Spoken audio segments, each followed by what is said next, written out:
ਸਤਿ ਸ਼੍ਰੀ ਅਕਾਲ ਦੋਸਤੋ, मैं उम्मीद करता ਤੁਸੀਂ ਭਲੇ ਚੰਗੇ ਹੋਵੋਗੇ, ਆਪਣੀ ਜ਼ਿੰਦਗੀ ਨੂੰ ਇੰਜੋਏ ਕਰ ਰਹੇ ਹੋਵੋਗੇ। ਤੇ ਅੱਜ ਤੁਸੀਂ ਮੇਰੇ ਨਾਲ 9ਵੀਂ ਜਮਾਤ ਦੀ SST ਦਾ ਚੈਪਟਰ ਨੰਬਰ 11 ਦਾ ਜੋ ਸੈਕਿੰਡ ਪਾर्ट है वो शुरू करन जा रहे हो। जिमें कि मैं पिछले पार्ट ਦੇ ਵਿੱਚ संविधान ਦੀਆਂ ਵਿਸ਼ੇਸ਼ਤਾਵਾਂ ਤੇ ਚੱਲ ਰਿਹਾ ਸੀ और मैं 3 ਵਿਸ਼ੇਸ਼ਤਾਵਾਂ संविधान ਦੀਆਂ जो ਤੁਹਾਨੂੰ ਪਿਛਲੀ ਵੀਡੀਓ ਦੇ ਵਿੱਚ ਪੜ੍ਹਾਈਆਂ ਨੇ। ਜੇ ਤੁਸੀਂ ਪਿਛਲੀ ਵੀਡੀਓ ਨਹੀਂ ਦੇਖੀ ਤਾਂ ਪਲੀਜ਼ ਉਹ ਵੀਡੀਓ देख लेनी है। अज भी मैं 3 तो 4 जो विशेषतावां ने वो कवर करांगा। तुहानूं पता होएगा कि मैं इस चैप्टर में थोड़ा अगा पिछा करके पढ़ा रहा हाँ, तो बेफिक्र हो, मेरा काम है तुहाडे कंसैप्ट्स नूं क्लीयर करवाना। सो मैं उस अनुसार जो है इन्हां वीडियोज़ नूं बना रहा, तुसीं बस अपना सहयोग देंदे रहो, जिवें मैं पढ़ा रहा हूँ पढ़ते रहो। सो सब तो पहली जो विशेषता लिखी गई है वो लिखा गया है कि साडे देश का जो संविधान है, जो साडा संविधान है वो लिखती संविधान है। साडा जो संविधान है वो लिखती संविधान है। लिखती संविधान ते अलिखती संविधान दे विच की फर्क हो सकता है, रिटन या फिर ऑरल जो तुसीं कह सकते हो, दोनों दे विच की फर्क हो सकता है वो मैं तुहानूं दसना चाहूँगा।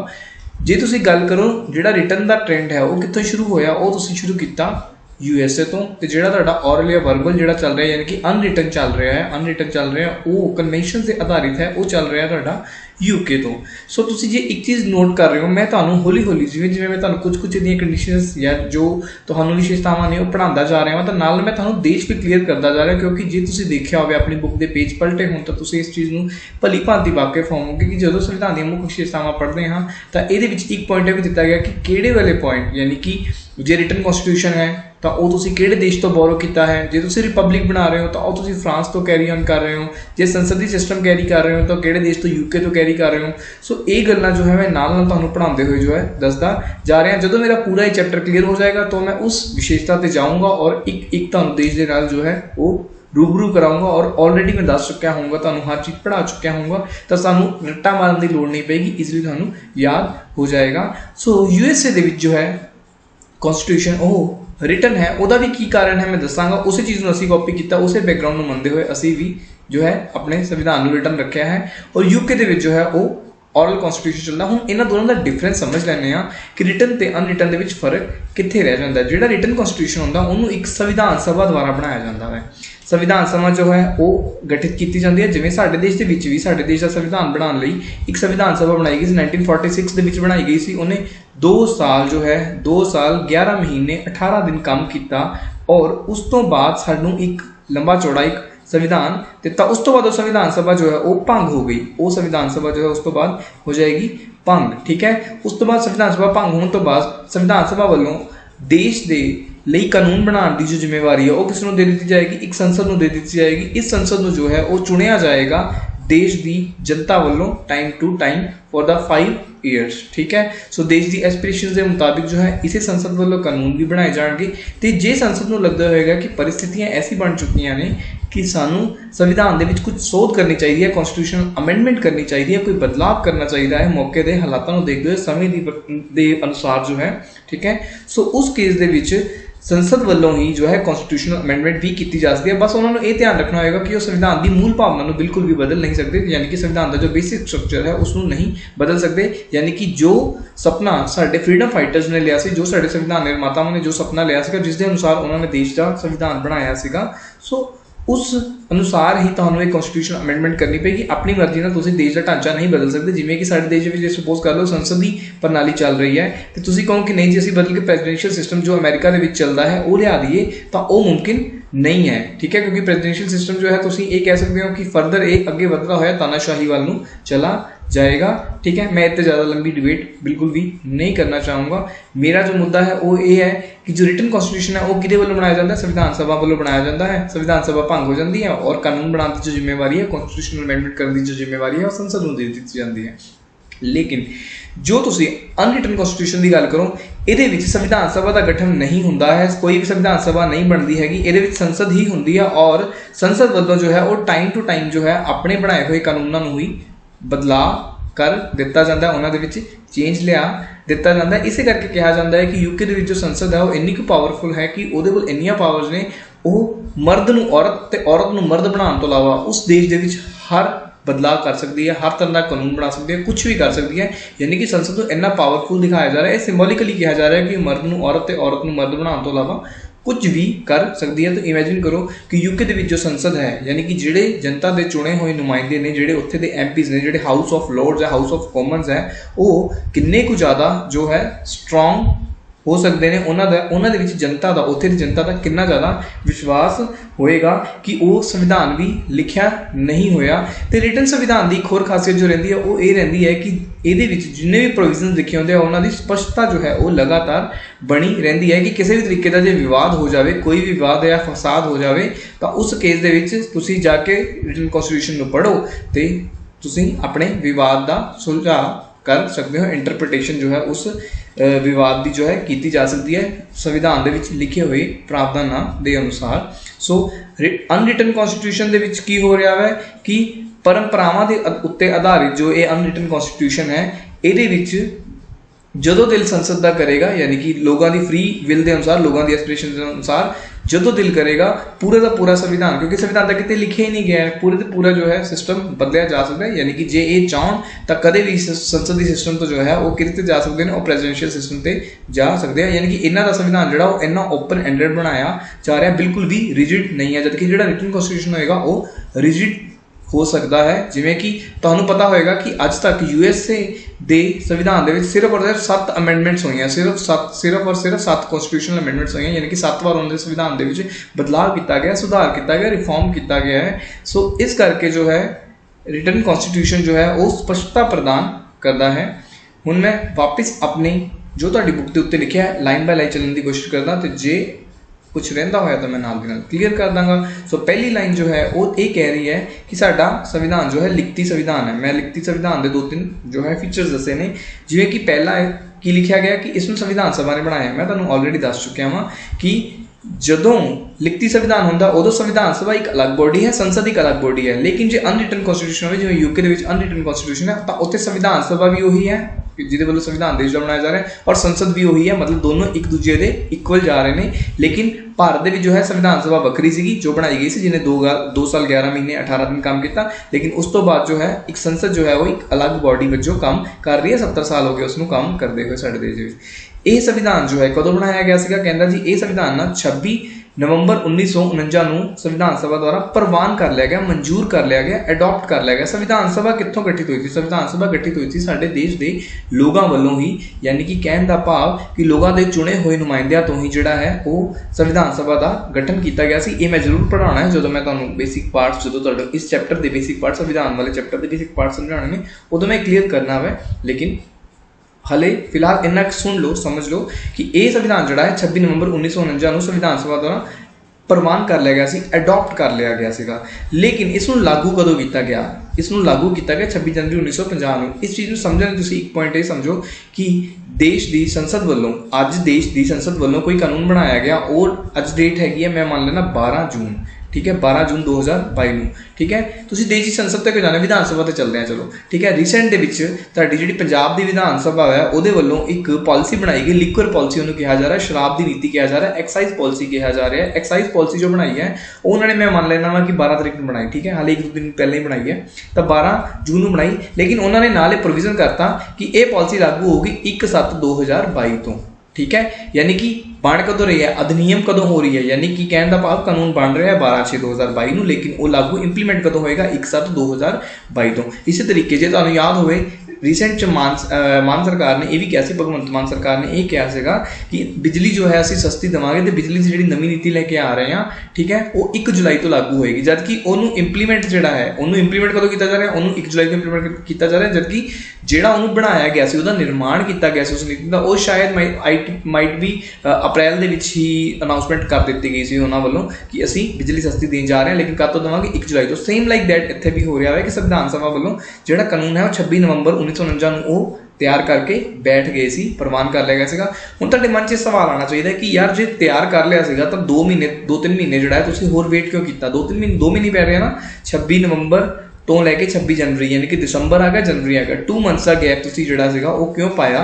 ठीक है, तुसीं 2 मंथ्स पहले ही यानी कि 26 नवंबर ਨੂੰ ਹੀ ਤੁਹਾਨੂੰ ਇਹ ਕਾਨੂੰਨ ਜਿਹੜਾ ਹੈਗਾ, ਜਿਹੜਾ ਤੁਹਾਡਾ ਸੰਵਿਧਾਨ ਤੁਸੀਂ ਬਣਾਇਆ, ਕਾਨੂੰਨਾਂ ਦਾ ਸੰਗ੍ਰਹਿ ਹੈ ਜਿਹੜਾ संविधान ਹੁੰਦਾ ਕੀ ਹੈ, मैं ऑलरेडी दसिया होया वा एक बार कि संविधान जिहड़ा है एक ऐसी पवित्र किताब है जिहदे विच बहुत सारे कानूनों का जिहड़ा संग्रह किया जा रहा है। हाले नहीं सिर्फ तुहानूं इन्ना पता होना चाहिए संविधान का मतलब बेसिकली जो मैं चैप्टर का जो बेस समझाना मैं उदों तो संविधान दे मैं एक एक जो परत है उन्होंने जरूर खोलांगा ही, ठीक है। सो 2 महीने का गैप क्यों पाया गया, तुहाडे मन दे विच ये प्रश्न आया होएगा, मैं उसका जवाब दे दिंदा वां। की होया कि 1930 ਦੇ ਵਿੱਚ 1930 ਦੇ ਵਿੱਚ जो है कराची सैशन सी, जिन्ना कि मैनूं याद है कांग्रेस का जिहड़ा सीगा वो कांग्रेस का कराची सैशन सीगा जिहदे विच पूर्ण स्वराज की मंग की गई सी।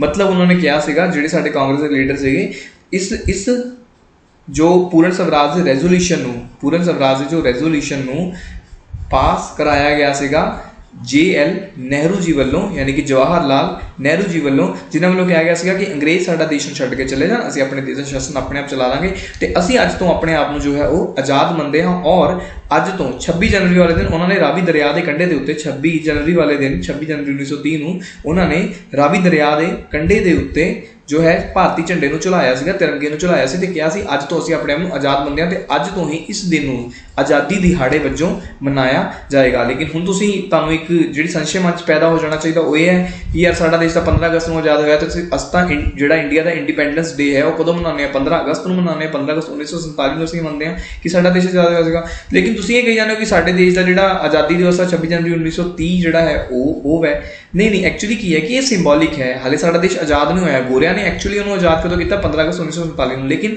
साडे भारतीय वालों ये मान लेगा कि 26 जनवरी 1930 तो बाद असीं आज़ाद हाँ, ठीक है।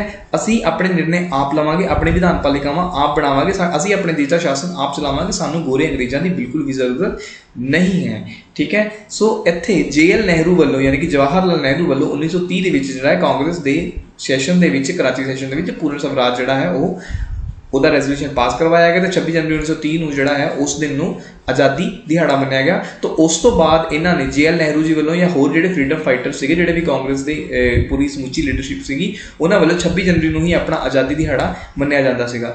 ਹੁਣ ਕੀ ਹੋਇਆ ਕਿ 1946 ਤੋਂ ਜਦੋਂ ਇਹ ਬਣਨਾ ਸ਼ੁਰੂ ਹੋਇਆ ਸੰਵਿਧਾਨ ਤਾਂ ਇਹਨਾਂ ਨੇ 26 ਜਨਵਰੀ 1949 ਨੂੰ ਸੰਵਿਧਾਨ ਸਭਾ ਵੱਲੋਂ ਜਿਹੜਾ ਹੈ ਉਹ तैयार भी करके बैठ गए संविधान नूं, ठीक है। और उस संविधान नूं जिहड़ा उन्होंने अडॉप्ट भी कर लिया, मतलब सर्वसम्मति के नाल जिहड़ा है उन्होंने पास करवा दिया गया सी। संविधान सभा के जिन्ने भी मैंबर उत्थे बैठे थे 300 के आस पास मैंबर सी, उन्होंने सारे वालों इनू अडॉप्ट कर लिया गया, मान लिया गया कि हाँ असी इस संविधान नाल सहमत हाँ, मतलब असी सहमत हाँ क्योंकि असी जनता के नुमाइंदे हैं। दैट मीनस कि भारत की जनता जी है वो भी इनू अडॉप्ट कर रही है, वो भी ये सहमत है, ठीक है।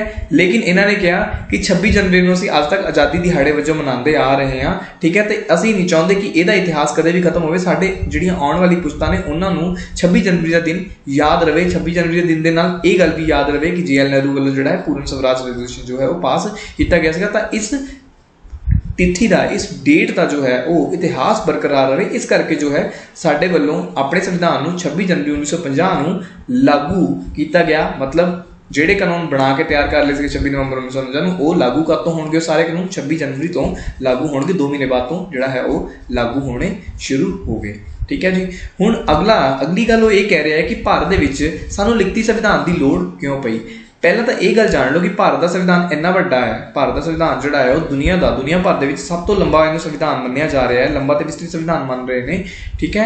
तो ये जो मैं ये कारण दसांगा ना कि इन्ना लंबा संविधान क्यों बनाना पाया, इन्ना विस्तृत संविधान क्यों बनाना पाया, तो वह एक कारण होएगा कि संविधान ही साडा एक ऐसा देश है, अजे मेरे हिसाब नाल USA भी होएगा, USA भी है, बिल्कुल ठीक कह रहे हैं कि USA के भारत के जो है वो संघात्मक शासन अपनाया गया। संघात्मक शासन अपनाने का मतलब ये है कि शक्तियां का केंद्रीकरण नहीं होने दिता गया। जे तुसीं मेरी पिछली वीडियो में देखा है तो तुहानूं संघवाद का मतलब पता होना चाहिए, लेकिन मैं इत्थे ब्रीफ ही करूँगा, उत्थे मैं बहुत ज़्यादा खोलिया सीगा, तो प्लीज़ तुसीं वो वीडियो जरूर देखनी है, ठीक है।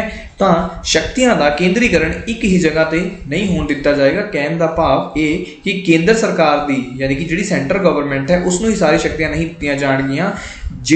ਜਿਹੜੇ यूनिट्स वालों मिल के पूरे भारत नूं बनाया जा रहा है। मतलब भारत के किन्ने सूबे ने, भारत के किन्ने प्रांत ने, 28 या 29 होंगे इस टाइम पे, ठीक है। तो इन्हां यूनिट्स वालों 28 या 29 यूनिट्स वालों मिल के जिहड़ा है वो भारत नूं बनाया जा रहा है। वैसे ये गल मेरी गलत है, इसनूं हाइपोथेटिकली मान लो, मैं इस चीज़ को क्लीयर करांगा कि मैं गल नूं गलत ਜਦੋਂ मैं पिछली वीडियो ਦੇ ਵਿੱਚ ਜਾਂ ਪਿਛਲੀਆਂ ਕਿਸੇ ਵੀਡੀਓ 'ਚ ਜਾ ਕੇ ਮੈਂ ਤੁਹਾਨੂੰ ਜ਼ਿਕਰ ਕਰਾਂਗਾ ਕਿ ਮੈਂ ਕਦੇ ਇੱਕ ਗਲਤ ਗੱਲ ਕਹੀ ਸੀ ਕਿ ਉਹਨੂੰ ਮੈਂ ਹੁਣ ਕਰੈਕਟ ਕਰਨ ਜਾ ਰਿਹਾ, ਲੇਕਿਨ ਹਲੇ ਲਈ ਮੈਂ ਤੁਹਾਡਾ ਜਸਟ ਇੱਕ ਜਿਹੜਾ ਹੈ ਅਟੈਂਸ਼ਨ ਚਾਹ ਰਿਹਾ ਹਾਂ ਕਿ ਤੁਸੀਂ ਇੱਕ ਚੀਜ਼ ਨੂੰ ਸਮਝ ਪਾਓ, ਸਿਰਫ ਉਹਦੇ ਲਈ ਮੈਂ ਇਸ ਗੱਲ ਨੂੰ ਬਣਾ ਰਿਹਾ ਹਾਂ। ਠੀਕ ਹੈ, ਤਾਂ ਇਹ 28 ਯੂਨਿਟਸ ਇਕੱਠੀਆਂ ਹੋ ਕੇ ਆਈਆਂ ਤੇ ਉਹਨਾਂ ਨੇ ਭਾਰਤ ਦਾ ਨਿਰਮਾਣ ਕਰ ਦਿੱਤਾ। ਠੀਕ ਹੈ, ਤਾਂ ਹੁਣ ਜਿਹੜੀਆਂ ਇਹ 28 ਯੂਨਿਟਸ ਨੇ ਇਹਨਾਂ ਦੇ ਵਿੱਚ ਬਹੁਤ ਜ਼ਿਆਦਾ ਡਾਇਵਰਸਿਟੀ ਪਾਈ ਜਾ ਰਹੀ ਹੈ, ਇਹਨਾਂ ਦੇ ਵਿੱਚ ਬਹੁਤ ਜ਼ਿਆਦਾ ਡਾਇਵਰਸਿਟੀ ਪਾਈ ਜਾ ਰਹੀ ਹੈ। ਕੀ ਤੁਹਾਨੂੰ ਲੱਗਦਾ ਹੈ ਕਿ ਜੋ ਪੰਜਾਬ ਦੇ ਵਿੱਚ ਖਾਣ ਪਾਣ ਹੋਏਗਾ, ਜੋ ਪੰਜਾਬ ਦਾ ਸੱਭਿਆਚਾਰ ਹੋਏਗਾ, ਜੋ ਪੰਜਾਬ ਦੀ ਸੰਸਕ੍ਰਿਤੀ ਹੋਏਗੀ, ਉਹੋ ਜਿਹੀ ਸੰਸਕ੍ਰਿਤੀ ਸਾਊਥ ਦੀ ਕਿਸੇ ਸਟੇਟ ਦੇ ਵਿੱਚ ਯਾਨੀ ਕਿ ਆਂਧਰਾ ਪ੍ਰਦੇਸ਼ ਜਾਂ ਫਿਰ ਤਾਮਿਲਨਾਡੂ ਦੇ ਵਿੱਚ ਹੋ ਸਕਦੀ ਹੈ? ਨਹੀਂ, ਭਾਰਤ ਦੇ ਵਿੱਚ ਬਹੁਤ ਜ਼ਿਆਦਾ ਡਾਇਵਰਸਿਟੀ ਪਾਈ ਜਾਂਦੀ ਹੈ। ਠੀਕ ਹੈ, ਤੇ ਉਸ ਤੋਂ ਬਾਅਦ ਇਸ ਡਾਇਵਰਸਿਟੀ ਦੇ ਨਾਲ ਇਹਨਾਂ ਨੂੰ ਇੱਕੋ ਧਾਗੇ ਦੇ ਵਿੱਚ ਪਿਰੋ ਕੇ ਰੱਖਣ ਲਈ, ਯੂਨਿਟੀ ਦੇ ਵਿੱਚ ਪਿਰੋ ਕੇ ਰੱਖਣ ਲਈ ਜੋ ਤੁਹਾਡੀਆਂ ਯੂਨਿਟਸ ਨੇ ਉਹਨਾਂ ਨੇ ਵੀ कुछ ना कुछ जो है वो पावर देनी पएगी, उन्होंने भी कुछ ना कुछ पावर शेयरिंग करनी पएगी, ताही वो तुहाडे नाल जुड़े रहना पसंद करनगे, नहीं तो आपसी भाईचारा जो है वो कायम नहीं रहेगा तो बार बार जो है वो खेतरवाद की भावनावां जो है प्रबल होंदियां जाणगियां ते इन्हां 28 यूनिट्स वालों जो है वो ये मांग की जाएगी कि असीं भारत तो ਵੱਖ होना चाहुंदे हां। ठीक है, देश की एकता अखंडता नूं तोड़न की गल की जा सकती है। ये सारी हाइपोथेटिकल एक सिचुएशन क्रिएट कर रहा है, सच इहदे कुछ भी नहीं है। मैं जरूर इन्हूं प्रूव करके दिखाऊंगा कि जो मैं कहा सी मैं गलत कह रहा सीगा, पर एक हाइपोथेटिकल सिचुएशन जस्ट मैं तुहाडी समझ बरकरार करने लई कर रहा हां। ठीक है, सो की है कि पावर शेयरिंग होनी चाहिए है। हुण ये पावर शेयरिंग वर्बली तो नहीं होनी चाहिए, ये क्योंकि ये घर दे विच हो रहा समझौता तो है नहीं गा कि एक वाइफ तो एक मियाँ बीबी दे विच कोई या बच्चों के नाल पेरेंट्स का जो है कोई समझौता हो रहा है, वर्बली समझौता तो नहीं हो रहा है। ठीक है, सो ਇਹ ਸਮਝੌਤਾ ਜੋ ਹੈ ਸਪਸ਼ਟਤਾ ਇਸ ਸਮਝੌਤੇ ਦੇ ਵਿੱਚ ਬਣੀ ਰਵੇ, ਜਿਹੜੀ ਪਾਵਰ ਸ਼ੇਅਰਿੰਗ ਆ ਸਪਸ਼ਟ ਹੋਈ ਰਵੇ, ਤਾਂ ਇਹਦੇ ਲਈ ਸਾਡੇ ਸੰਵਿਧਾਨ ਦੇ ਵਿੱਚ ਇੱਕ ਪ੍ਰੋਵੀਜ਼ਨ ਕੀਤਾ ਗਿਆ ਹੈ, ਉਹ ਹੈ ਸ਼ੈਡਿਊਲ 7। ਸ਼ੈਡਿਊਲ 7 ਬਾਰੇ ਮੈਂ ਬਹੁਤ ਵਾਰ ਪਹਿਲੇ ਵੀ ਗੱਲ ਕਰ ਚੁੱਕਿਆ ਹਾਂ। ਸ਼ੈਡਿਊਲ 7 ਦੇ ਵਿੱਚ ਜੋ ਹੈ ਲਿਸਟਾਂ ਬਣਾਈਆਂ ਗਈਆਂ, ਸੈਂਟਰ ਲਿਸਟ ਬਣਾਈ ਗਈ ਹੈ, ਸਟੇਟ ਲਿਸਟ ਬਣਾਈ ਗਈ ਹੈ, ਜਿਵੇਂ ਕਿ ਕੁਝ ਵਿਸ਼ੇ ਜਿਹੜੇ ਹੈ ਉਹ ਸਟੇਟ ਨੂੰ ਦਿੱਤੇ ਗਏ, ਜਿਵੇਂ ਕਿ ਮੈਂ ਐਗਰੀਕਲਚਰ ਦੀ ਗੱਲ ਕੀਤੀ ਹੋਈ ਹੈ ਆਲਰੇਡੀ। ਠੀਕ ਹੈ, ਲਾਅ ਐਂਡ ਆਰਡਰ ਦੀ ਗੱਲ ਕੀਤੀ, ਯਾਨੀ ਕਿ ਪੁਲਿਸ ਦੀ ਗੱਲ ਕੀਤੀ ਹੋਈ ਹੈ। ਸੈਂਟਰ ਨੂੰ ਕੀ ਦਿੱਤਾ ਗਿਆ? ਟ੍ਰੇਡ ਦਾ ਕੰਮ ਦਿੱਤਾ ਗਿਆ ਹੈ, ਯਾਨੀ ਕਿ ਪੂਰੇ ਦੇਸ਼ ਵਿੱਚ ਟ੍ਰੇਡ ਐਂਡ ਕਮਰਸ ਜਿਹੜਾ ਹੈ ਉਹ ਸੈਂਟਰ ਦੀ ਜ਼ਿੰਮੇਵਾਰੀ ਹੈ ਉਹ ਕਰਵਾਉਣਾ। ठीक है, ताही ਤਾਂ ਇਹ ਕਿਹਾ ਜਾਂਦਾ ਹੈ ਕਿ ਜਦੋਂ ਤੁਸੀਂ ਮੇਰੇ ਨਾਲ ਫੰਡਾਮੈਂਟਲ ਰਾਈਟਸ ਪੜ੍ਹੇ ਸੀ, ਮੈਂ ਤੁਹਾਨੂੰ ਕਿਹਾ ਸੀਗਾ ਕਿ ਤੁਸੀਂ ਦੇਸ਼ ਦੇ ਕਿਸੇ ਵੀ ਇਲਾਕੇ ਦੇ ਵਿੱਚ ਜੋ ਹੈ ਉਹ ਆਬਾਦ ਮੂਵਮੈਂਟ ਕਰ ਸਕਦੇ ਹੋ, ਕੋਈ ਵੀ ਤੁਹਾਡਾ ਕਿੱਤਾ, ਕੋਈ ਵੀ ਤੁਹਾਡੇ ਪ੍ਰੋਫੈਸ਼ਨ, ਕੋਈ ਵੀ ਵਪਾਰ ਧੰਦਾ ਜੋ ਤੁਹਾਡੀ ਪਸੰਦ ਦਾ ਤੁਸੀਂ ਕਰ ਸਕਦੇ ਹੋ। ਠੀਕ ਹੈ, ਤਾਂ ਇਹ ਸੁਨਿਸ਼ਚਿਤ ਕਰਵਾਉਣਾ ਟ੍ਰੇਡ ਐਂਡ ਕਮਰਸ ਜੋ ਹੈ ਪੂਰੇ ਦੇਸ਼ ਦੇ ਵਿੱਚ ਸਮੂਥਲੀ ਚੱਲਦਾ ਰਹੇ, ਉਹਦੇ ਲਈ ਜੋ ਹੈ ਉਹ ਸੈਂਟਰ ਗਵਰਨਮੈਂਟ ਜ਼ਿੰਮੇਵਾਰ ਹੈ। ਸੈਂਟਰ ਗਵਰਨਮੈਂਟ ਵੱਲੋਂ ਹੀ ਕਾਨੂੰਨ ਬਣਾਏ ਜਾਣਗੇ, ਸੈਂਟਰ ਗਵਰਨਮੈਂਟ ਵੱਲੋਂ ਹੀ ਉਹਨਾਂ ਕਾਨੂੰਨਾਂ ਨੂੰ ਲਾਗੂ ਵੀ ਕੀਤਾ ਜਾਏਗਾ। ਉਸ ਤੋਂ ਬਾਅਦ ਦੇਸ਼ ਦੀ ਰੱਖਿਆ ਕਰਨੀ, ਯਾਨੀ ਕਿ ਜਿਹੜੀ ਆਰਮੀ ਹੈਗੀ ਆ ਉਹ ਕਿਹਦੇ ਅੰਡਰ ਆ? ਉਹ ਵੀ ਸੈਂਟਰ ਦੇ ਅੰਡਰ ਹੈਗੀ ਆ। ਉਸ ਤੋਂ ਬਾਅਦ ਕਰੰਸੀ ਛਾਪਣਾ, ਜਿਹੜੇ ਨੋਟ ਛਾਪੇ ਜਾਂਦੇ ਆ ਉਹ ਕਿਹਦੇ ਵੱਲੋਂ ਕਰਿਆ ਜਾਂਦਾ ਜੀ? ਇਹ ਕੰਮ ਕੀਤਾ ਜਾਂਦਾ ਜੀ ਸੈਂਟਰ ਵੱਲੋਂ। ਸੋ ਇਦਾਂ ਦੇ ਬਹੁਤ ਸਾਰੇ ਪ੍ਰੋਵੀਜ਼ਨ ਜਿਹੜੇ ਆ, ਆਈ ਥਿੰਕ 97 ਸਬਜੈਕਟਸ ਨੇ, 100 ਹੋ ਗਏ ਹੁਣ ਤਾਂ, 100 ਦੇ ਆਸ-ਪਾਸ ਨੇ। ਉਸ ਤਰੀਕੇ ਸਟੇਟ ਦੇ ਕੋਲ 56 ਸਬਜੈਕਟ ਦਿੱਤੇ ਹੋਏ, ਇਦਾਂ ਦੇ ਹੀ 56 ਸਬਜੈਕਟਸ ਜੋ ਹੈ ਇਹਨਾਂ ਨੂੰ ਦਿੱਤੇ ਗਏ ਨੇ। ਠੀਕ ਹੈ, ਸੋ ਇਹਨਾਂ ਵੱਲੋਂ ਇੱਕ ਦੂਜੇ ਦੇ ਵਿਸ਼ਿਆਂ ਤੇ ਐਨਕਰੋਚਮੈਂਟ ਨਾ ਹੋਵੇ। ਜਿੱਦਾਂ ਕੋਈ ਸਪੋਜ਼ ਕਰ ਲਓ ਕਿ ਜੋ ਆਰਮੀ ਦੀ ਜ਼ਿੰਮੇਵਾਰੀ ਹੈ, ਦੇਸ਼ ਦੀ ਰੱਖਿਆ ਕਰਨ ਦੀ ਜ਼ਿੰਮੇਵਾਰੀ ਉਹ ਸੈਂਟਰ ਨੂੰ ਦਿੱਤੀ ਗਈ ਹੈ, ਤੇ ਸਟੇਟ ਵੱਲੋਂ ਇਹ ਕਿਹਾ ਜਾਵੇ ਕਿ ਮੈਂ ਆਪਣੀ ਆਰਮੀ ਖੜੀ ਕਰਾਂਗਾ ਔਰ ਮੈਂ ਆਪਣੇ ਰਾਜ ਦੀ, ਯਾਨੀ ਕਿ ਮੈਂ ਬਾਰਡਰ ਸਟੇਟ ਆ, ਸਪੋਜ਼ ਕਰ ਲਓ ਪੰਜਾਬ ਇੱਕ ਬਾਰਡਰ ਸਟੇਟ ਹੈ, ਪੰਜਾਬ ਕਵੇ ਕਿ ਮੈਂ ਆਪਣੀ ਆਰਮੀ यहाँ ਬਣਾ ਰਿਹਾ ਵਾਂ ਤੇ ਮੈਂ ਆਪਣੇ ਰਾਜ ਦੀ, ਆਪਣੇ ਸੂਬੇ ਦੀ ਰੱਖਿਆ ਜੋ ਹੈ ਪਾਕਿਸਤਾਨ ਤੋਂ ਆਪੇ ਕਰ ਲਾਂਗਾ, ਮੈਨੂੰ ਸੈਂਟਰ ਗਵਰਨਮੈਂਟ ਦੀ ਲੋੜ ਨਹੀਂ ਹੈ। ਸੋ ਇੱਥੇ ਜੇ ਦੇਖਿਆ ਜਾਵੇ ਤਾਂ ਰੱਖਿਆ ਦੀ ਜ਼ਿੰਮੇਵਾਰੀ ਕਿਸ ਨੂੰ ਦਿੱਤੀ ਗਈ ਸੀ? ਸ਼ੈਡਿਊਲ 7 ਦੇ ਵਿੱਚ ਇਹ ਜ਼ਿੰਮੇਵਾਰੀ ਦਿੱਤੀ ਗਈ ਸੀ ਸੈਂਟਰ ਨੂੰ।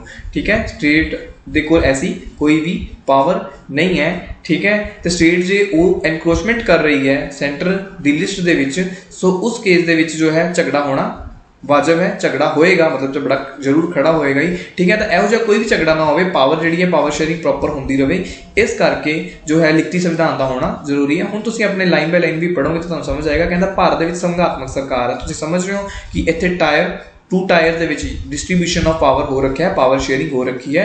ठीक है, पावर शक्तियां ਜਿਹੜੀ है वो वंड हो रखी है, डिस्ट्रीब्यूशन ऑफ पावर हो रखा है। इस करके कहता संविधान का लिखती होना जरूरी है, क्योंकि केंद्र ते राज्य सरकार ਦੇ ਵਿੱਚ जो है वो झगड़े ना होण, झगड़ियां नूं रोकिया जा सके।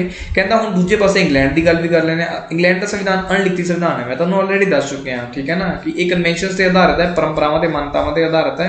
ठीक है, और इत्थे जिहड़ी ज़्यादा पावर्स दित्तियां गईयां किस नूं दित्तियां गईयां? संसद नूं दित्तियां गईयां। संसद दी मैं दस चुकिया, संसद कितनी मजबूत है, संसद दे कोल कितनियां पावर्स है, संसद कितनी पावरफुल है, मैं ऑलरेडी क्लीयर कर चुकिया हाँ। ठीक है, और उस तो बाद इंग्लैंड दे विच मैं तुहानूं ग्लोरीअस रेवोल्यूशन का भी जिक्र कर चुकिया। ग्लोरीअस रेवोल्यूशन जे तुसीं मेरी पिछली वीडियो नूं देखिया तुहानूं पता होएगा, ग्लोरीअस रेवोल्यूशन की गल मैं तुहाडे नाल कीती होई है। ਜਦੋਂ मैं इंग्लैंड के बारे गल की, इंग्लैंड के संविधान के बारे गल की कि किवें जो है राजा रानी नूं हटाया गया, ब्लडलैस इत्थे क्रांति हुई सी, कोई भी खून नहीं पिया सीगा। ग्लोरीअस रेवोल्यूशन जो है वो इंग्लैंड के होया सी 1688 के आस पास आई थिंक होया सीगा। ठीक है, तो ਉਦੋਂ ਤੋਂ ਬਾਅਦ ਜੋ ਇੱਥੇ ਦੇ ਉਦਾਰਵਾਦੀ ਲੋਕ ਨੇ, यूके ਦੇ ਲੋਕਤੰਤਰੀ ਲੋਕ ਨੇ, ਉਹਨਾਂ ਵੱਲੋਂ परंपरावां ਤੇ मानता के आधार पर ही जो है अपने देश में चलाया जा रहा है। तो ये ਜਿਹੜੀਆਂ परंपरावां ਤੇ मानता ने वो एक लंबे समय के दौरान विकसित हुई हैं, ये किते भी लिखियां नहीं हुई है। ठीक है जी। कहता लिखती संविधान जो है सरकार के कामकाज में कुशलता ले कहता हाँ बिल्कुल, जो स्टेट को पता है मैं की काम कर सकदा और मेरिया सीमावां की ने, मैं की काम करने ने, ठीक है, तो वो कुशलता होर बढ़ जाएगी। नहीं तो ये आपस के एक दूजे नाल उलझते ही रह जाएंगे। ठीक है। और कामां दा डुप्लीकेशन होने के भी चांसिस ने कि जिवें सपोज कर लो कि एग्रीकल्चर जिहड़ा विषय है वो किहदा विषय है, वो स्टेट दा विषय है। ठीक है। एग्रीकल्चर को प्रमोट करना जो है वो स्टेट का विषय है, लेकिन ये इमेजिन करो कि स्टेट वालों एग्रीकल्चर से पैसे लाए जा रहे हैं और सेंटर भी जोड़ा है वो एग्रीकल्चर के उत्ते पैसे लाई जा रहा है, मतलब फंडिंग करी जा रहा है एग्रीकल्चर को प्रमोट करने के लिए। लेकिन सेंटर जे किते होर उन्हां पैसों को इन्वेस्ट कर सकता सीगा, ठीक है, देश की आर्मी के उत्ते कर सकता सीगा, ठीक है, या फिर होर ट्रेड एंड कॉमर्स को बढ़ाने लिए कोई पॉलिसीज वगैरह लेके आ सकते थे, जिवें मुद्रा पॉलिसी लेके आए थे। ठीक है। सो उत्थे जिथे उन्होंने पैसे लाने चाहिए, सेंटर ते स्टेट दोनों इको जगह पे पैसे ला के डुप्लीकेशन करी जाते, रेपिटेशन ऑफ वर्क करी जाते हैं। ठीक है। जिहदे करके उन्होंने काम के कुशलता बिल्कुल भी नहीं आ पाएगी। तो लिखती संविधान जो होगा तो कामकाज के कुशलता आएगी, क्योंकि स्पष्टता जो है वो बरकरार है। लिखती संविधान होने करके जो है स्पष्टता ज़्यादा आ जाती है। ओके जी। सो पहला पॉइंट मैं तुहानू क्लीयर कर चुकिया। हुण आपां चलते हैं जी बिल्कुल दूसरे पॉइंट पे। दूसरा पॉइंट जो है उहदे विच कहा जा रहा है कि दुनिया भर में ये सब तो लंबा ते विस्तृत संविधान है। बिल्कुल ठीक है जी, मैं मानता बिल्कुल इहदे नाल एग्री करता वा। ठीक है। दुनिया की सब तो पुरानी जी डेमोक्रेसी है वो है USA, और जी दुनिया का सब तो वड्डी डेमोक्रेसी है। सब तो वड्डी डेमोक्रेसी इस करके कहा जा रहा है क्योंकि भारत में 135 करोड़ की आबादी है। ठीक है। तो इन्नी आबादी वाला कोई ऐसा डेमोक्रेटिक देश नहीं है। चाइना को तुसी डेमोक्रेसी नहीं मान सकते। चाइना की मैं मानता कि चाइना की जी पॉपुलेशन है 150 करोड़ के आसपास होएगी, लेकिन चाइना जो है दुनिया के पद्धर से डेमोक्रेसी नहीं माना जाता, उन्होंने स्यूडो डेमोक्रेसी कहा जाता है। मैं अपनी पिछली वीडियो क्लियर किया जो मैं चैप्टर 10 पढ़ाया कि स्यूडो डेमोक्रेसी की होंगी है। चाइना स्यूडो डेमोक्रेसी असीं क्यों कह रहे हैं, क्योंकि उत्थे दे वोटर्स नूं जिहड़ा है चॉइस नहीं दी जा रही, मल्टी पार्टी सिस्टम उत्ते बिल्कुल नहीं है पढ़ाया हुआ, उत्थे पढ़ना जाके मैं दोबारा रिपीट नहीं करन जा रहा। ठीक है जी। तो कहता जी दुनिया भर दुनिया के ऐसा कोई देश नहीं है जिसका इन्ना लंबा जो है तो विस्तृत जो है वो संविधान ना होवे। ठीक है। तो कहता भारत का संविधान दुनिया भर में पाए जाते सारे संविधान तो लंबा है। रिपीट करती लाइन। ठीक है। कहना मूल संविधान जो संविधान शुरू होया सीगा, जो संविधान सभा वालों संविधान बनाया गया सी, उन्होंने 395 आर्टिकल ते 8 अनुसूचियां जिहड़ियां सीगियां वो जोड़ियां सीगियां। जिवें कि मैं तुहानूं दस दिना, जिवें 7th शेड्यूल की मैं जस्ट हुणे गल करके दस्सिया कि 7th शेड्यूल दे विच की है वो पावर शेयरिंग हो रखी है। 8th शेड्यूल दे विच जो है वो 8th शेड्यूल दे विच तुसीं कदे अपने हाथ दे विच कोई करंसी फड़ के कोई 10 रुपए का 20 रुपए का नोट फड़ के देखियो, उहदे ते कुछ भाषावां लिखियां होणगियां। ठीक है। कुछ भाषावां दे विच 10 रुपए लिखा होएगा या 20 रुपए लिखा होएगा, जिवें पंजाबी दे विच लिखा होएगा, तेलुगु च लिखा होएगा। ठीक है। सो इन्हां जो भाषावां दा जिक्र किया गया है वो 8th शेड्यूल दे विच किया गया। इदां दी आई थिंक 16 भाषावां ने, जिन्ना मैनूं आइडिया है 16 भाषावां नूं जो है 8th शेड्यूल दे विच शामिल किया गया है। ठीक है जी। सो कहता कि मूल संविधान दे विच जो है 395 अनुच्छेद सीगे, लेकिन ते 8 अनुसूचियां सीगियां। तो 7th शेड्यूल का मैं तुहानूं दस्सिया, 8th शेड्यूल का मैं एग्जाम्पल दिता। लेकिन तुहानूं पता है कि अज जो है मेरे हिसाब नाल इस टाइम 450 प्लस जो है साडे देश दे विच आर्टिकल पाए जाते हैं। मैं ऑलरेडी एक बार इन्हूं ब्रीफ किया होया अपनी किसी ना किसी पिछली वीडियो दे विच, मैं दोबारा एक बार क्लीयर करना चाहूँगा। जो मैं 21 आर्टिकल का जिक्र किसी ना किसी वीडियो किया है, उत्थे मैं तुहानूं दस्सिया होया कि किवें असीं जिहड़ा है 395 नूं ही बरकरार रख रहे हैं, लेकिन साडे देश दे विच जो साडे देश के संविधान दे विच कॉन्स्टिट्यूशनल अमेंडमेंट करके सोधा करके जो है साडे संविधान दे सुधार करते हुए होर आर्टिकल भी बार बार जोड़े गए हैं, और इस टाइम आर्टिकल की गिनती जो है 450 प्लस हो चुकी है। लेकिन लिखते फिर भी असीं 395 पे हैं कि 395 जो है साडे देश दे विच 395 अनुच्छेद पाए जाते हैं। उहदी मैं जरूर तुहानूं झलक देना चाहूँगा कि मैं इदां क्यों कह रहा। की किया जाता है कि जिमें साडे देश दे विच आर्टिकल 21 लिखा गया सी, आर्टिकल 21 लिखा गया सीगा right to life and liberty. तुसीं मेरे नाल पिछली वीडियोज़ में जो तुसीं 14 नंबर चैप्टर पढ़ के आए हो तो उदों ही पढ़ के आए हो।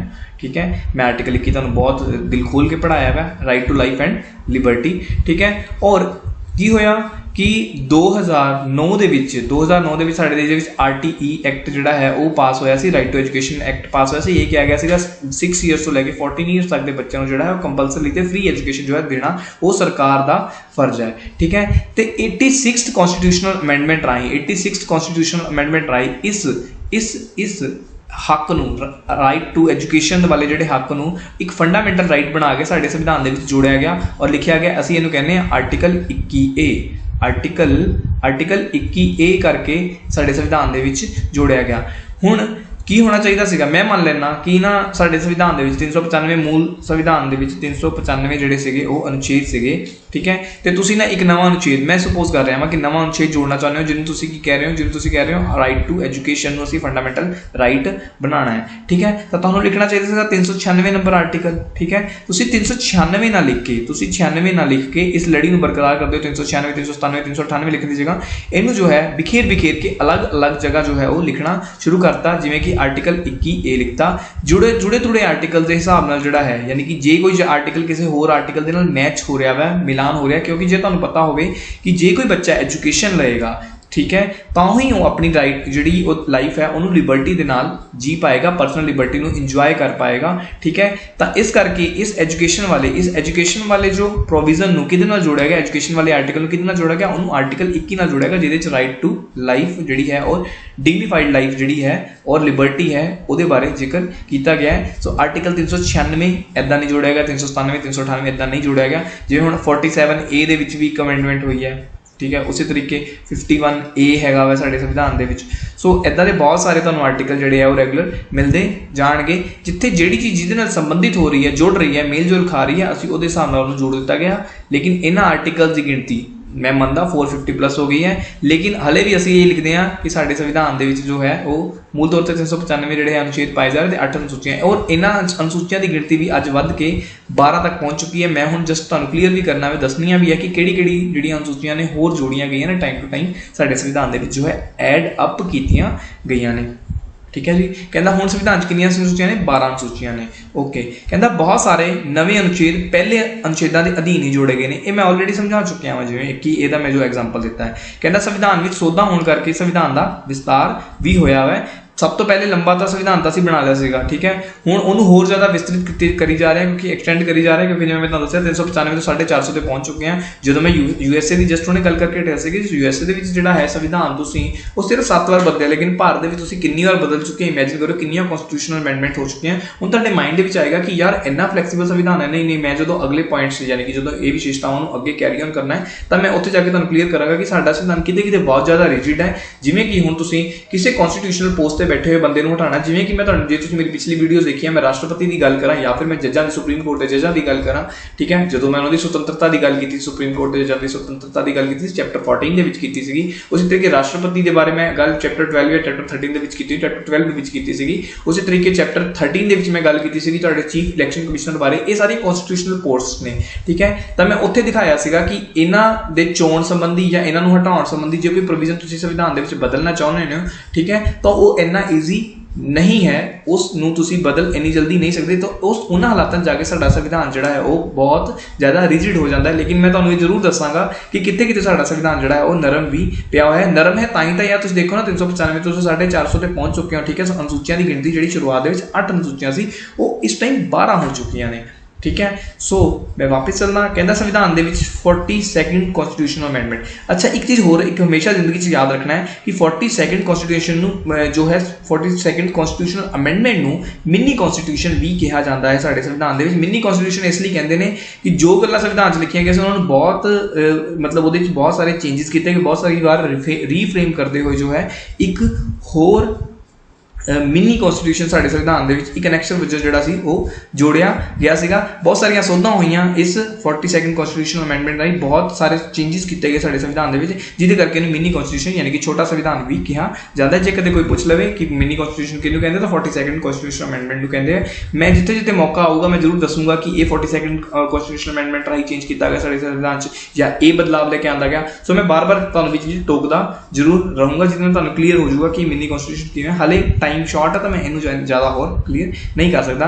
कहता 42वीं संविधान जी सोध राही है भाग 4A ਤੇ 14A जोड़े गए। 4A ਜਿਹੜਾ है 4A ਰਾਹੀਂ फंडामेंटल ड्यूटीज़ ਸਾਡੀਆਂ दसिया गई। फंडामेंटल ड्यूटीज़ बारे मैं थोड़ा बहुत ऑलरेडी जिक्र कर चुके हैं, जिमें कि मैं ਤੁਹਾਨੂੰ ਦੱਸਿਆ ਸੀਗਾ कि फंडामेंटल राइट ਜਿਹੜੇ है एनफोर्सेबल है, मतलब ਤੁਸੀਂ ਆਪਣੇ ਸਰਕਾਰ ਤੋਂ ਆਪਣਾ ਹੱਕ ਮੰਗ ਸਕਦੇ ਹੋ। ਕਿੱਦਾਂ ਮੰਗ ਸਕਦੇ ਹੋ ਉਹ ਮੈਂ ਤੁਹਾਨੂੰ ਦੱਸਿਆ ਸੀ, ਰੀਟਸ ਵਾਲਾ ਜਰੀਆ ਦੱਸਿਆ ਸੀਗਾ। ਮੈਂ ਤੁਹਾਨੂੰ ਦੱਸਿਆ ਸੀਗਾ ਕਿ ਭਾਰਤ ਦੇ ਵਿੱਚ ਜੋ फंडामेंटल राइट्स ਦੇ गार्जियन है वो कौन है? सुप्रीम कोर्ट है। ਤੁਹਾਡੀ ਜੇ ਕੋਈ ਵੀ डिमांड पूरी नहीं हो रही है, जो कि ਤੁਹਾਡੀ ਵਾਜਿਬ डिमांड है और संविधान ਦੇ ਵਿੱਚ ਲਿਖੀ ਗਈ है, ਉਹ ਦਾਵਾ, ਉਹ ਉਚਿਤ ਦਾਵਾ ਜਿਹੜਾ ਸੰਵਿਧਾਨ ਦੇ ਵਿੱਚ ਲਿਖਿਆ ਗਿਆ ਹੈ, ਸੋ ਉਸ ਕੇਸ ਦੇ ਵਿੱਚ ਤੁਸੀਂ डिमांड कर सकते हो सरकार तो फंडामेंटल राइट्स दी, ठीक है।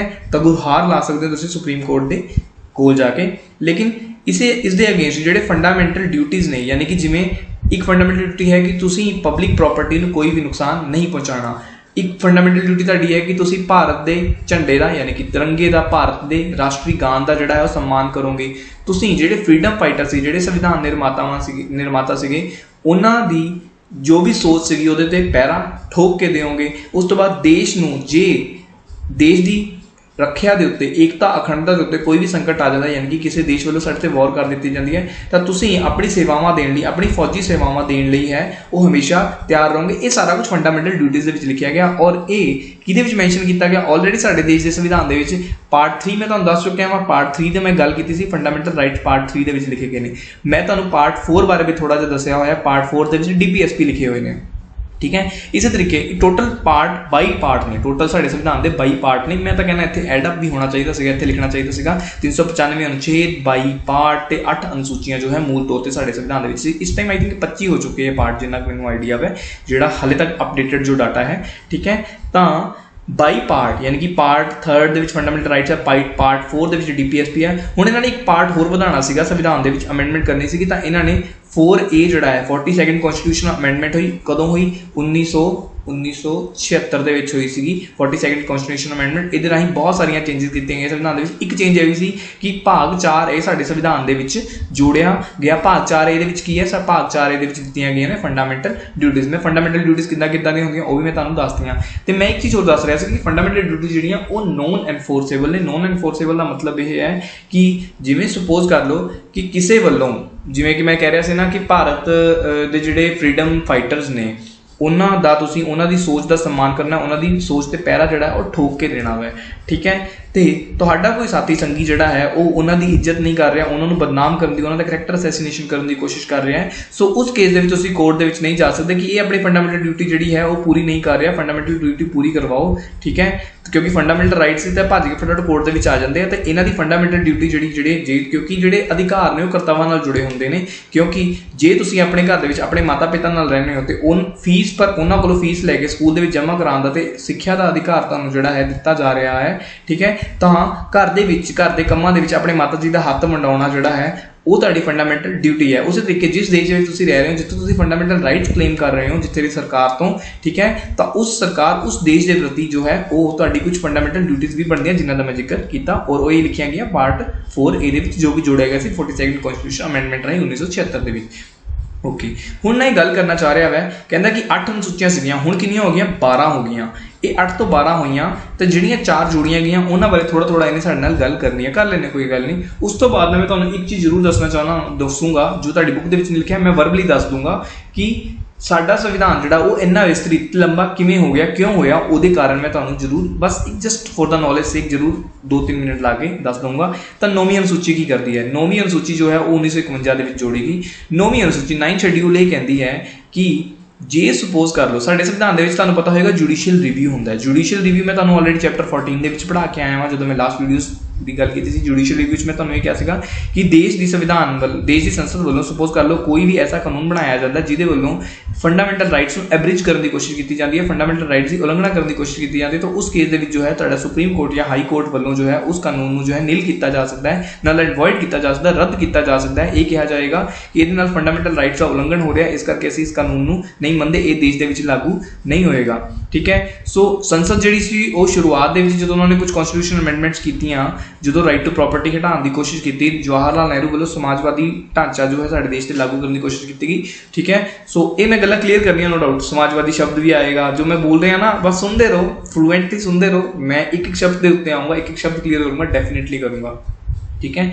सो साडी संसद जिहड़ी सी वो बड़ी परेशान हो गई। संसद कहती कि ये दसो कि जुडिशरी वड्डी है या संसद वड्डी है, ठीक है, क्योंकि संसद जो है वो जनता के चुने हुए नुमाइंदे ने तो जनता की एसपीरेशनस ਨੂੰ ਹੀ ਅਸੀਂ ਜਿਹੜਾ ਹੈ ਪ੍ਰੈਜ਼ੈਂਟ ਕਰ ਰਹੇ ਹਾਂ, ਰਿਪਰੈਜ਼ੈਂਟ ਕਰ ਰਹੇ ਹਾਂ, ठीक है। सो जनता की एसपीरेशन के अनुसार ही ਅਸੀਂ कोई कानून बनाना चाहते हैं, लेकिन ਜਿਹੜੀ ਤੁਹਾਡੀ जुडिशरी है, ਜਿਹੜੀ ਤੁਹਾਡੀ सुप्रीम कोर्ट है, हाई कोर्ट है, वो ਸਾਡੇ बनाए कानूनों ਨੂੰ ਜਿਹੜਾ ਹੈ ਰੱਦ ਕਰ ਦਿੰਦੇ ਨੇ, ठीक है। सो ਇਹਦੇ ਇੱਥੇ ਉਹਨਾਂ ਨੇ ਇੱਕ ਚੋਰ ਮੋਰੀ ਕੱਢ ਲਈ, ਇੱਕ ਲੂਪ ਹੋਲ ਕੱਢ ਲਿਆ। ਉਹਨਾਂ ਨੇ ਕੀ ਕੀਤਾ, ਉਹਨਾਂ ਨੇ 9th ਸ਼ੈਡਿਊਲ ਜਿਹੜਾ ਹੈ ਉਹ ਸਾਡੇ ਸੰਵਿਧਾਨ ਦੇ ਵਿੱਚ ਐਡ ਕੀਤਾ, 1951 ਚ ਐਡ ਕੀਤਾ, ਤੇ ਇਹ ਕਿਹਾ ਗਿਆ ਕਿ ਜਿਹੜੇ ਵੀ ਕਾਨੂੰਨ ਨੂੰ ਜਿਹੜਾ ਹੈ, ਜਿਹੜਾ ਵੀ ਕਾਨੂੰਨ ਅਸੀਂ ਸੰਸਦ ਜਿਹੜੀ ਹੈ ਉਹ ਬਣਾਏਗੀ, ਜਿਹੜਾ ਵੀ ਕਾਨੂੰਨ ਜਿਹੜਾ ਹੈ ਸੰसद बनाएगी, ठीक है, यानी कि कुछ हर एक नहीं, हर कानून नहीं, ठीक है।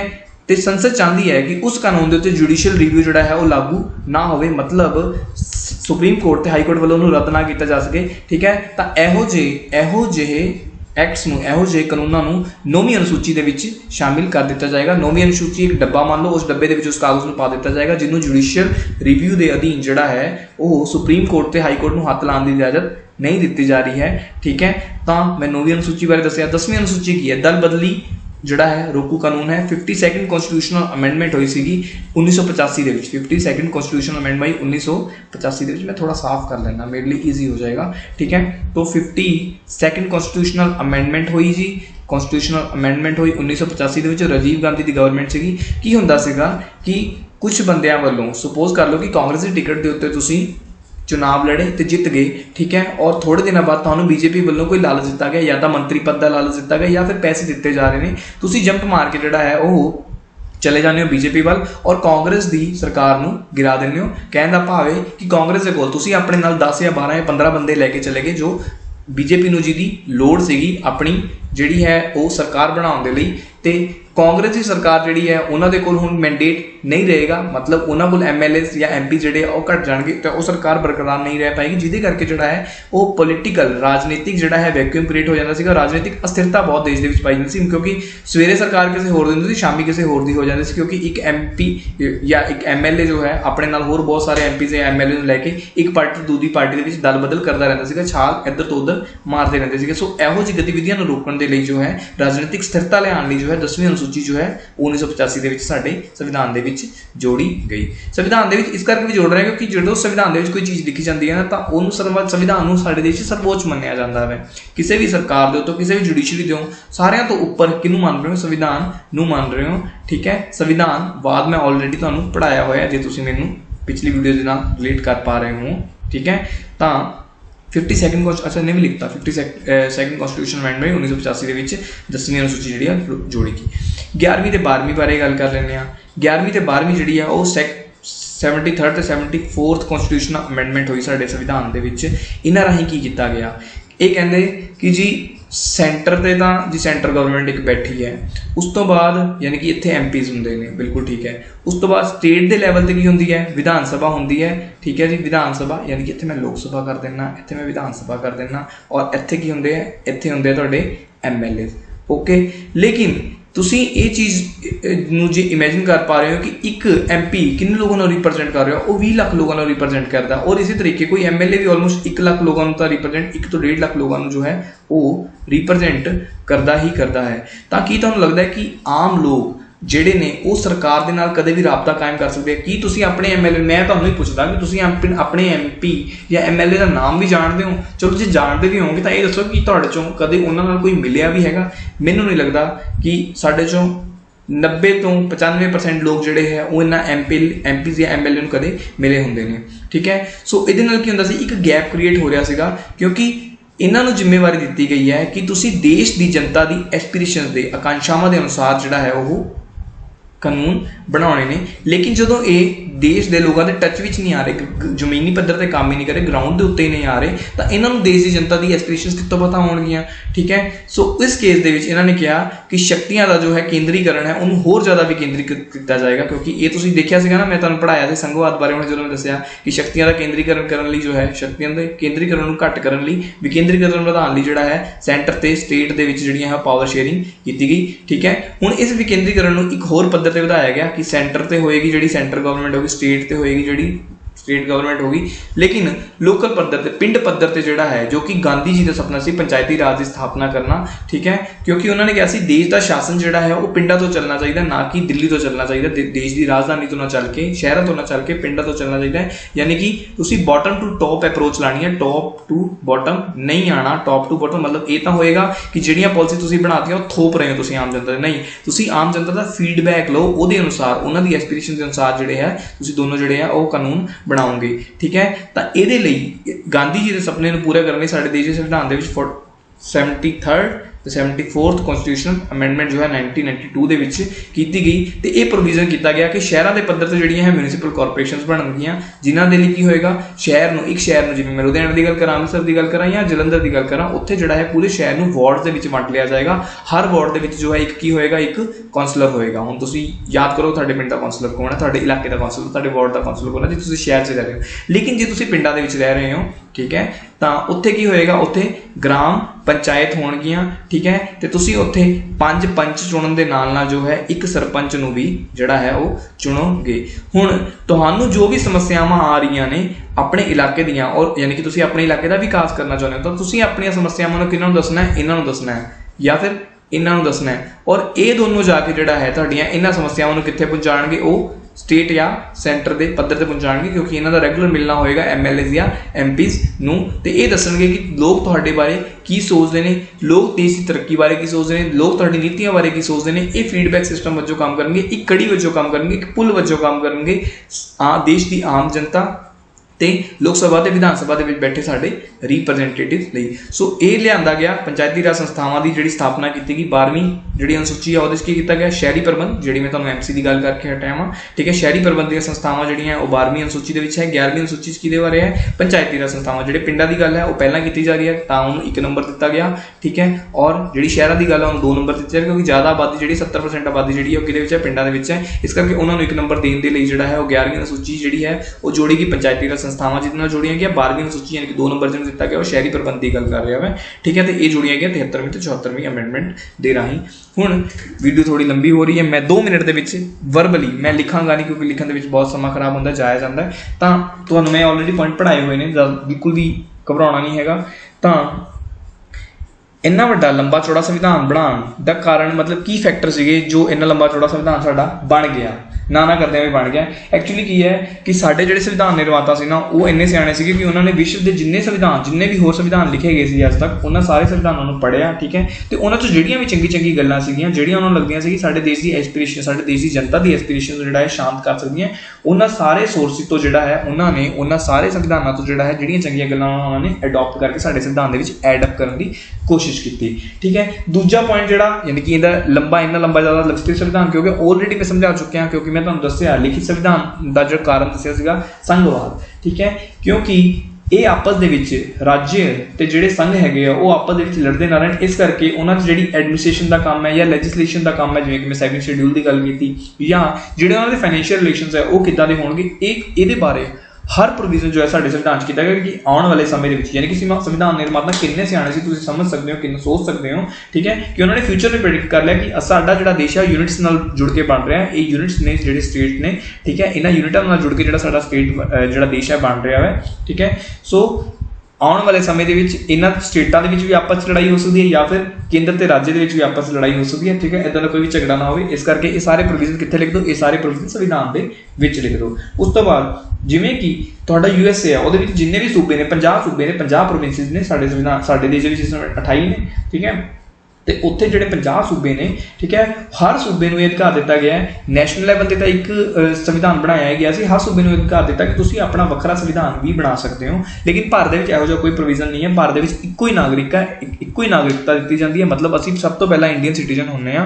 जिवें कि कैनेडा या फिर USA दे विच जो है, USA दे विच जो है तुसीं प्रोविंस दे सूबे दे भी, यानी कि जिवें पंजाब दे भी तुसीं नागरिक होवोगे, उसे तरीके तुसीं देश दे नागरिक होवोगे, USA दे नागरिक होवोगे। लेकिन साडे देश दे विच असीं सिर्फ भारती ही हुंदे आ, असीं पंजाबी मराठी कुछ भी इदा का नहीं होंगे। इन्होंने सारिਆਂ ਤੋਂ ਪਹਿਲਾਂ ਅਸੀਂ ਕੀ ਹਾਂ, ਭਾਰਤੀ ਹਾਂ। ਸਾਡੇ ਦੇਸ਼ ਇਕੱਲੀ ਇਕਹਿਰੀ ਨਾਗਰਿਕਤਾ ਜਿਹੜੀ ਹੈ ਉਹਨੂੰ ਲਾਗੂ ਕੀਤਾ ਗਿਆ। ਉਸ ਤਰੀਕੇ ਸਾਡੇ ਦੇਸ਼ ਵਿੱਚ ਸੰਵਿਧਾਨ ਵੀ ਜਿਹੜਾ ਹੈ ਉਹ ਇਕਹਿਰਾ ਹੀ ਹੈ, ਇੱਕੋ ਹੀ ਸੰਵਿਧਾਨ ਹੈ, ਚਾਹੇ ਉਹ ਰਾਜਾਂ ਦਾ, ਚਾਹੇ ਉਹ ਨੈਸ਼ਨਲ ਲੈਵਲ ਤੇ ਜੋ ਹੈ ਪੂਰੇ ਦੇਸ਼ ਦਾ, ਠੀਕ ਹੈ। ਉਸ ਤੋਂ ਬਾਅਦ ਜਿਵੇਂ ਮੈਂ ਪੜ੍ਹਾ ਚੁੱਕਿਆ 73rd ਤੇ 74th ਅਮੈਂਡਮੈਂਟ ਦੀ ਵੀ ਜੇ ਗੱਲ ਕੀਤੀ, ਠੀਕ ਹੈ। ਇੱਦਾਂ ਦੇ ਨਾ ਦੋ ਜੁੜਦੇ ਹੋਏ ਸ਼ੈਡਿਊਲ 5th ਤੇ 6th ਸ਼ੈਡਿਊਲ ਹੈ। 7ਵਾਂ ਤੇ 8ਵਾਂ ਸ਼ੈਡਿਊਲ ਤਾਂ ਮੈਂ ਆਲਰੇਡੀ ਤੁਹਾਨੂੰ ਪੜ੍ਹਾਇਆ, ਜਸਟ ਹੁਣੇ ਇਸੇ ਵੀਡੀਓ 'ਚ ਪੜ੍ਹਾਇਆ ਹੈ। 5th ਤੇ 6th ਸ਼ੈਡਿਊਲ ਦੇ ਵਿੱਚ ਕੀ ਹੈ ਕਿ ਜਿਹੜੀ ਕਬੀਲਾਈ ਜਿਹੜੇ ਪ੍ਰਦੇਸ਼ ਨੇ, ਕਬੀਲਾਈ ਇਲਾਕੇ ਨੇ, ਉਹਨਾਂ ਨੂੰ ਸ਼ੈਡਿਊਲ ਇਲਾਕੇ ਮੰਨਿਆ ਜਾਂਦਾ ਹੈ, ਟਰਾਈਬਲ ਏਰੀਆਜ਼ ਮੰਨਿਆ ਜਾਂਦਾ ਹੈ। ਉਹਨਾਂ ਦੇ ਵਿੱਚ ਉਹਨਾਂ ਨੂੰ ਜਿਹੜਾ ਹੈ ਉਹਨਾਂ 'ਤੇ ਕਿਸੇ ਵੀ ਤਰੀਕੇ ਦੇ ਕਾਨੂੰਨ ਜਿਹੜੇ ਹੈ ਉਹ ਥੋਪੇ ਨਾ ਜਾਣ ਸਾਡੇ ਦੇਸ਼ ਦੀ ਸੰਸਦ ਵੱਲੋਂ ਜੋ ਬਣਾਏ ਗਏ ਜਾਂ ਫਿਰ ਰਾਜ ਦੀ ਵਿਧਾਨ ਸਭਾ ਵੱਲੋਂ ਜੋ ਬਣਾਏ ਜਾਏ, ਠੀਕ ਹੈ। ਤਾਂ ਉਹ ਆਪਣਾ ਪ੍ਰਸ਼ਾਸਨ ਜਿਹੜਾ ਹੈ ਆਪਣੇ ਹੱਥਾਂ ਚਲਾ ਸਕਣ, ਆਪਣੀ ਲੋਕਲ ਐਡਮਿਨਿਸਟ੍ਰੇਸ਼ਨ ਨੂੰ ਆਪ ਚਲਾ ਸਕਣ, ਲੋਕਲ ਅਥਾਰਟੀ ਉਹਨਾਂ ਨੂੰ ਦਿੱਤੀ ਜਾ ਸਕੇ, ਠੀਕ ਹੈ। ਇਸ ਲਈ ਉਹਨਾਂ ਦੀ ਆਟੋਨੋਮਸ ਬੋਡੀਜ਼ ਜਿਹੜੀਆਂ ਹੈ ਉਹ ਬਣਾਈਆਂ ਜਾਣ। ਤਾਂ ਇਹਦੇ ਲਈ ਪ੍ਰੋਵੀਜ਼ਨ ਕੀਤਾ ਗਿਆ 5th ਤੇ 6th ਸ਼ੈਡਿਊਲ ਦੇ ਵਿੱਚ। ਯਾਨੀ ਕਿ ਤੁਸੀਂ ਇਮੈਜਿਨ ਕਰੋ ਕਿ ਦੇਸ਼ ਦੇ ਵਿੱਚ ਜਿਹੜੇ ਕੁਝ ਲੋਕ ਨੇ ਜਿਹੜੇ ਦੇਸ਼ ਤੋਂ ਹਮੇਸ਼ਾ ਕੱਟੇ ਨੇ, ਆਈਸੋਲੇਟਡ ਜਿਹੇ ਰਹੇ ਨੇ, ਠੀਕ ਹੈ। ਉਹ ਆਪਣੇ ਕਲਚਰ ਨੂੰ, ਆਪਣੇ ਸੱਭਿਆਚਾਰ ਨੂੰ ਮੇਨਟੇਨ ਕਰ ਸਕਣ, ਆਪਣੀ ਭਾਸ਼ਾ ਬੋਲੀ ਲਿਪੀ ਨੂੰ ਜਿਹੜਾ ਹੈ ਮੇਨਟੇਨ ਕਰ ਸਕਣ, ਆਪਣੇ ਕਸਟਮਸ ਨੂੰ ਜਿਹੜਾ ਹੈ ਮੇਨਟੇਨ ਕਰ ਸਕਣ। ਇਸ ਲਈ ਅਸੀਂ ਉਹਨਾਂ ਲਈ ਸਪੈਸ਼ਲ ਪ੍ਰੋਵੀਜ਼ਨਸ ਵੀ ਕਰ ਰਹੇ ਹਾਂ। ਇਹੋ ਜਿਹੇ ਸਪੈਸ਼ਲ ਪ੍ਰੋਵੀਜ਼ਨ ਕਰਕੇ ਜਿਹੜਾ ਸੰਵਿਧਾਨ ਤੁਸੀਂ ਦੇਖ ਰਹੇ ਹੋਵੋਗੇ ਕਿ ਲੰਬਾ ਹੋਰ ਜ਼ਿਆਦਾ ਲੰਬਾ ਹੁੰਦਾ ਜਾ ਰਿਹਾ ਹੈ। ਉਸ ਤੋਂ ਬਾਅਦ ਅਸੀਂ ਸੰਵਿਧਾਨ ਦੇ ਵਿੱਚ ਫੰਡਾਮੈਂਟਲ ਰਾਈਟਸ ਦਾ ਵੀ ਜ਼ਿਕਰ ਕਰਤਾ, DPSP ਦਾ ਵੀ ਜ਼ਿਕਰ ਕਰਤਾ। ਮਤਲਬ ਕਿੰਨੇ ਲੰਬੇ ਤੁਸੀਂ ਪੜ੍ਹੇ ਹੋਵੇ, ਮੇਰੇ ਨਾਲ ਫੰਡਾਮੈਂਟਲ ਰਾਈਟਸ ਪੜ੍ਹਿਆ, ਤੁਹਾਨੂੰ ਪਤਾ ਹੈਗਾ ਆਰਟੀਕਲ 12 ਤੋਂ ਆਰਟੀਕਲ 35, ਯਾਨੀ ਕਿ ਸੰਵਿਧਾਨ ਦਾ ਮੈਂ ਤੁਹਾਨੂੰ ਪਰਸੈਂਟੇਜ ਵੀ ਕੱਢ ਕੇ ਦੱਸੀ ਸੀ ਕਿ 395 ਆਰਟੀਕਲ ਹੈ। ਤਾਂ ਮੈਂ ਤੁਹਾਨੂੰ ਦੱਸਿਆ ਸੀਗਾ ਕਿ ਇਹ ਆਲਮੋਸਟ 8-9% ਜਿਹੜਾ ਹੈਗਾ ਹਿੱਸਾ ਕਿੰਨੇ ਕਵਰ ਕਰ ਲਿਆ, ਉਹ ਕਵਰ ਕਰ ਲਿਆ 8-9% ਦਾ ਹਿੱਸਾ ਜਿਹੜਾ ਹੈ ਕਵਰ ਅਪ ਕਰ ਲਿਆ, ਉਹ ਫੰਡਾਮੈਂਟਲ ਰਾਈਟਸ ਨੇ ਕਰ ਲਿਆ। ਉਸੇ ਤਰੀਕੇ ਜੇ ਤੁਸੀਂ ਇਹਦੇ ਨਾਲ DPSP ਤੇ ਫੰਡਾਮੈਂਟਲ ਡਿਊਟੀਜ਼ ਨੂੰ ਵੀ ਜੋੜ ਦੋਗੇ ਤਾਂ ਆਲਮੋਸਟ 15-16% ਸਾਡੇ ਸੰਵਿਧਾਨ ਦਾ ਹਿੱਸਾ ਕਿਹਦੇ ਵੱਲੋਂ ਕਵਰ ਕੀਤਾ ਗਿਆ, ਫੰਡਾਮੈਂਟਲ ਰਾਈਟਸ ਤੇ ਫੰਡਾਮੈਂਟਲ ਡਿਊਟੀਜ਼ ਤੇ DPSP ਵੱਲੋਂ, ਠੀਕ ਹੈ। ਜਿਹਦੇ ਕਰਕੇ ਸੰਵਿਧਾਨ ਦਾ ਜੋ ਲੰਬਾ ਹੋਣਾ ਹੈ ਉਹ ਵਾਜਬ ਹੈ। ਤਾਂ ਅੱਜ ਲਈ ਇੰਨਾ ਹੀ। ਅਗਲੀ ਵੀਡੀਓ ਦੇ ਵਿੱਚ ਹੋਰ 2-3 ਵਿਸ਼ੇਸ਼ਤਾਵਾਂ ਪੜਾਂਗੇ। ਇੱਦਾਂ ਪੜ੍ਹਦੇ ਜਿਹੜਾ ਹੈ ਅਸੀਂ ਆਪਣੀ ਪ੍ਰਸਤਾਵਨਾ ਕਵਰ ਕਰ ਚੁੱਕੇ ਹਾਂ। ਸੰਵਿਧਾਨ ਦਾ ਬਹੁਤ ਸਾਰਾ ਹਿੱਸਾ ਜੋ ਹੈ ਆਲਰੇਡੀ ਕਵਰ ਕਰ ਚੁੱਕੇ ਹੋਵਾਂਗੇ। ਤਦ ਤੱਕ ਧੰਨਵਾਦ, ਥੈਂਕ ਯੂ।